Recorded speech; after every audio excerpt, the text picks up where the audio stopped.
आप देख रहे हैं नव चेतना मंच।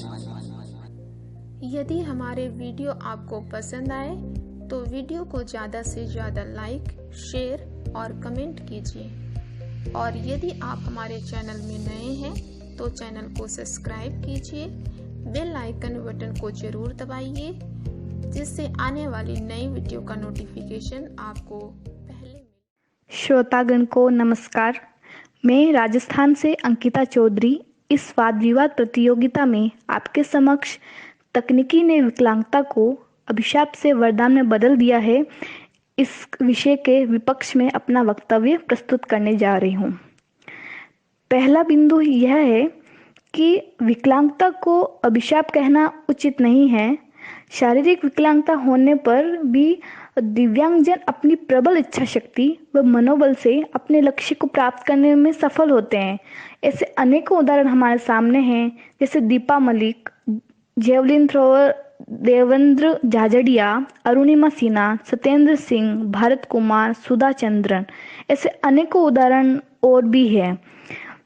अगर मैं बात करूं तो मेरी सहपाठी मोनी वर्मा, जो कि दृष्टिबाधित है, वह अत्यंत आत्मविश्वासी है और उसी ने मुझे इस प्रतियोगिता में भाग लेने के लिए प्रेरित किया। जबकि शारीरिक रूप से सक्षम होते हुए भी अगर मनुष्य का मन और सोच, अगर वह विकलांग है, वो उस विकलांगता से ग्रसित है, तो वह अपने जीवन को अभिशाप बना देता है। द्वारिका प्रसाद माहेश्वरी जी ने कहा भी है, मन के हारे हार है, मन के जीते जीत।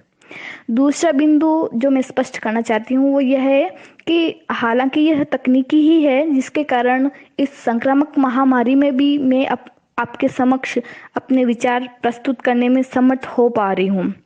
वर्तमान में कई ऐसे तकनीकी उपकरण आ गए हैं, जैसे eye tracker, book holders, screen readers, wheel chairs, braille की शॉर्ट हैंड मशीनें आदि, जिनकी उपलब्धता तथा उचित प्रशिक्षण से दिव्यांगजनों की समस्याएं कम हो सकती है। इन आवश्यक उपकरणों को दिव्यांगजनों को उपलब्ध कराने के लिए भारत सरकार ने भी अधिनियम लागू किए हैं, जिनमें से एक है बाधित व्यक्तियों समान अवसर संरक्षण तथा पूर्ण भागीदारी अधिनियम 2016। लेकिन फिर भी दिव्यांगजन इन तकनीकी उपकरणों से वंचित है। अगर हम देखें तो एक गैर सरकारी संगठन स्वयं फाउंडेशन, उसने देश के 8 शहरों में किए अपने सर्वे में यह पाया कि सार्वजनिक जगहों पर जो सुविधाएं दिव्यांगजनों के लिए होनी चाहिए, व्हील चेयर्स आदि, वे नहीं है।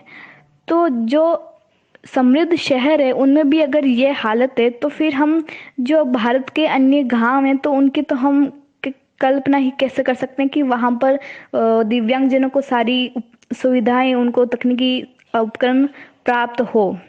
इसके अलावा वर्तमान महामारी की काल की अगर हम बात करें तो इस काल में सभी कार्य तकनीकी की सहायता से ही हो रहे हैं और दूसरा इसका कोई विकल्प भी नहीं है। तो ऐसे में उचित प्रशिक्षण और संसाधनों की कमी से दिव्यांगजनों को अत्यधिक असुविधाएं हो रही है।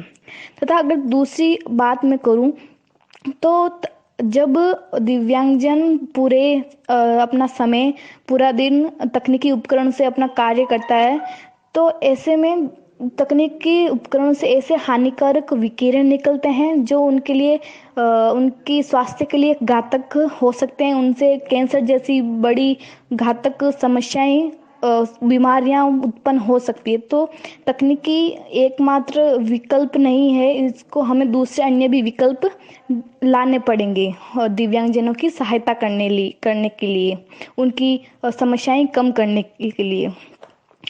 मेरा मानना है कि प्रत्येक अवधारणा खोज के 2 पहलू होते हैं, अभिशाप व वरदान।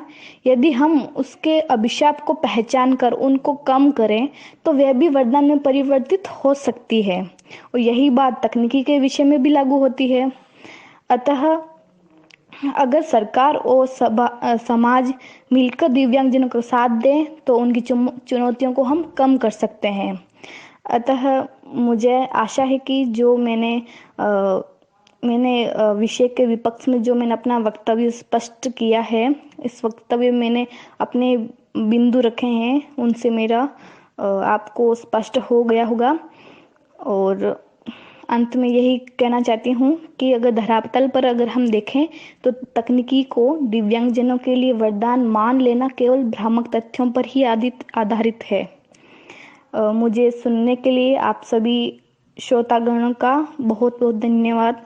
शुभ दिनम।